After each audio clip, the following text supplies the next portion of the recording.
Welcome everyone. In this little training, I'm going to show you how to use this Final Cut Pro tool. Once again, I showed you how to do audio before, how to sweeten your audio. That's one little grain of sand in the Sahara as to what you can do with your audio. In this one, I'm going to show you that Final Cut Pro is not just a video editing program. You can use it to edit graphics as well. In fact, I prefer it over Photoshop just because I know it better. So, I was in Photoshop and I was trying to add some text, some website addresses to a poster that I already have. And it was taking me too long because I don't know it as well. So I'm just going to show you how I can add text to, say, a poster. Now, here's the poster for our movie. I've already dragged it into the program. So I'm going to click on it. Remember, when I click on it and the hand comes up, that means that I can click and drag it to the timeline. So I'm going to drag it over here to the timeline. Okay? And now I'm going to put the cursor over it so that we can see it. And you can see here's the poster. This is the poster to my movie, The Lying Machine. By the way, if you want to see it, you can go watch the movie. It's present. It was on DirecTV. It's now on Amazon Prime, and it'll be in other places.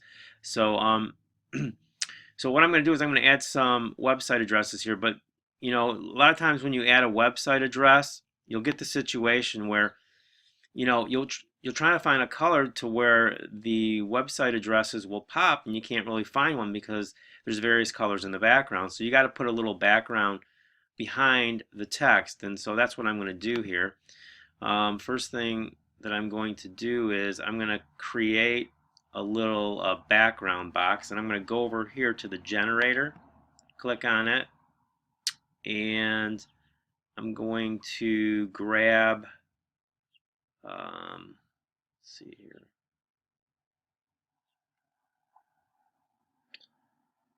I'm going to grab this whites right here. Now, of course, remember, I have this clicked, it's highlighted, so all I got to do is double click on the whites, all right? And it'll go right onto that clip. I can use it as a filter. I double click, and it brings it into the timeline here, okay? So I'm going to put this is the whites, I'm putting it over top the poster, and all I'm going to do is I'm going to make this white panel smaller. So what I'm going to do is I'm going to go on the transform image right here. I'm going to click on it, and it's going to bring up the guidelines here. I could do this any number of ways. I could also go into the video area here and change the size of it. But what I'm going to do is I'm just going to take my cursor, and as you can see, it brings up a double arrow, and that means I can drag it to whatever size I want. Okay, so that's what I'm doing. I'm making it smaller. All right. Computer is running really slow, the processor, so okay, running really slow. I'm going to drag this out a little more to the horizontal length here. And now I'm going to just grab this and move it down toward the bottom. Okay. Fit it on the bottom. And now all I have to do to put text over it, I'm just going to go over here and click on text. Okay. And I am going to grab a custom text right here, custom. And all I'm going to do is I'm going to double click on it, and it's going to go right into the timeline. Okay, I'll put it right over this, and I'll put the cursor over that. Okay, now I can type text into this box. Now first, I'm going to go back to the white, and the white is going to give me a choice. I can have a smoky white, which is what it's presently, or I can go various other whites. I'm going to want the bright white. Okay, so I'm going to choose bright white, so it's bright, because I want to create as much contrast as possible. Okay, now I'm going to click on the text box here, and when I do, it's going to change everything over here on the top right hand side. I'm going to be able to click on text, and I'm going to type in the text that I want. I hate Helvecta. That's like the universal choice. I cannot stand. They always give us that ugly choice. So I'm going to try to use something similar. I think stencil might work good for this. So I'm going to go over here and I'm going to click on stencil, and I'm going to now type in my two website addresses. I just screwed that up. I don't know what happened there, but I got to drag it back in. Okay, it's bizarre. I clicked the button and I lost it. Okay, so there I'm back to it. Once again, I'm going to click on stencil. Okay, stencil. Okay, and now stencil is chosen here as the font. I'm going to put my cursor over here in the font box, and I'm going to put the URLs that I want to put on here. So it's going to be the lying machine.com.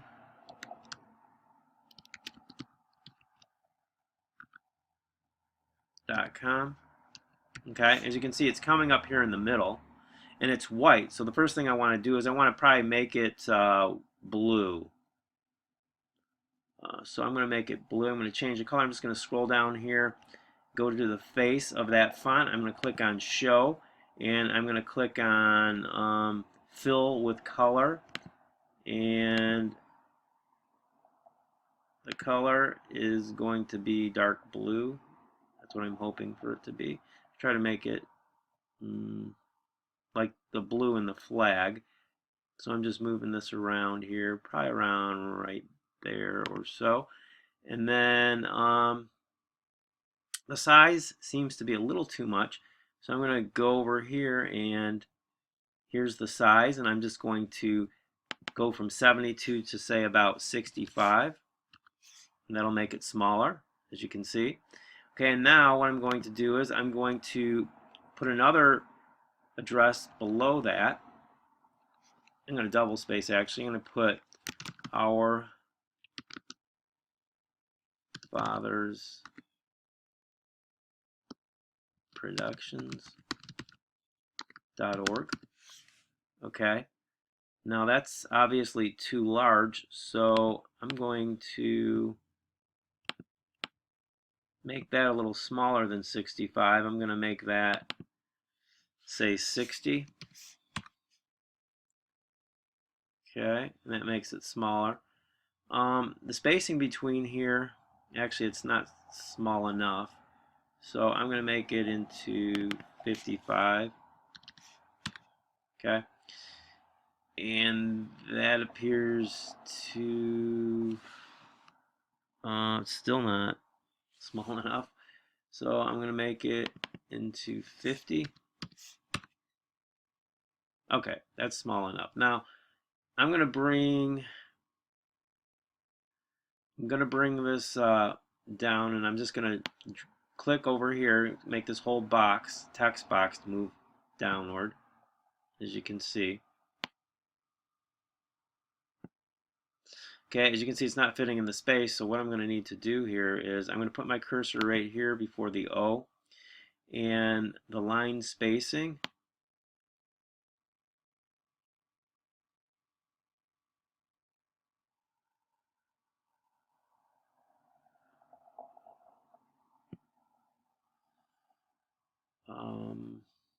actually one moment, I'm going to go baseline. When I go baseline, it's going to move the text together here a little more. I'm going to move it to the left, and then I'm going to move this up so that it fits over the white. Okay.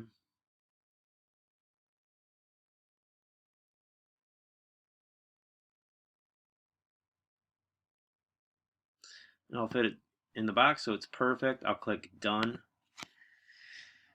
Okay, and I'll just click on here to get rid of the outline, and now I got my URLs in the poster, and I can use it in different applications. So that's basically it. That's a simple little item that I edited, and you can do all kinds of stuff in here. Now what I'm going to do is I'm going to save just this current frame, and it'll save it as a poster. So I'm going to go to File, and I'm going to go to Share, and I'm going to go to save current frame, and that's going to give me just the frame because I'm just using this as a picture, and I can name it poster with URLs. Okay, that's info. I'll go to settings. I'm just going to want it as a JPEG because I'm going to use it online, and so I'll go next, and it'll bring up poster with URLs to my documents folder. I'll click save, and it'll save that pretty quickly because it's such a small file. Okay, so that's basically it, you guys. That's just a way that you can create graphics. You can do 3D graphics in Final Cut Pro. I mean, they have all kinds of options here, but this is just an example of how you can use this program to create graphics, to edit video. I mean, and I'm talking professional applications. You can edit a movie in here. There's a lot of people that edit movies. I mean, real movies that you see at the theater. Okay, so that's it. I just want to share it with you. You know, if you're an editor or if you work online, I'm sending this out to various people. If you want to get started in a business that will allow you to, you know, a lot of times editors are contractors, and you don't have consistent income. Well, there's a way that you can create consistent income. I'll put a link below this video for a couple of businesses that have allowed me to make movies while I can work online to make a living, work in a part-time capacity and make a full-time income, and at the same time you know, that money can be used to get my other business of movie making off the ground. So if you're in that situation, if you're an artist, this is the perfect type of thing. I got a digitally based business and I have a product based business. They're both big money businesses. You can work part-time and make a full-time income. In the beginning, you do have to work, you know, to get the thing rolling, but once you get it rolling, it can create some good income for you, and you can, you know, do your art as much as you want. If you're an online affiliate or online marketer, these two businesses, I've researched them. They are probably two best businesses in terms of digital and product-based businesses you can have. And so, you know, I work from home, so that's my focus, to know what's going on online. And I'm telling you that these businesses are the best. And so SeriousLivingOnline.com for the digitally based business, and LongTermWealthOnline.com for the product-based business. I'll put both links below this video, and you can click on them to get started. I hope to meet you, and I will help you be successful, not only in your online businesses, but in editing as well. Take care, and God bless. That tells me share successful. I can hit close, and I can go in, just so I can show you. It saved it in my documents folder, so there's the poster with URLs. I can click on it, hit the space bar, and there's my edited poster, so I can use this in different applications online. That's it, you guys. Take care and God bless.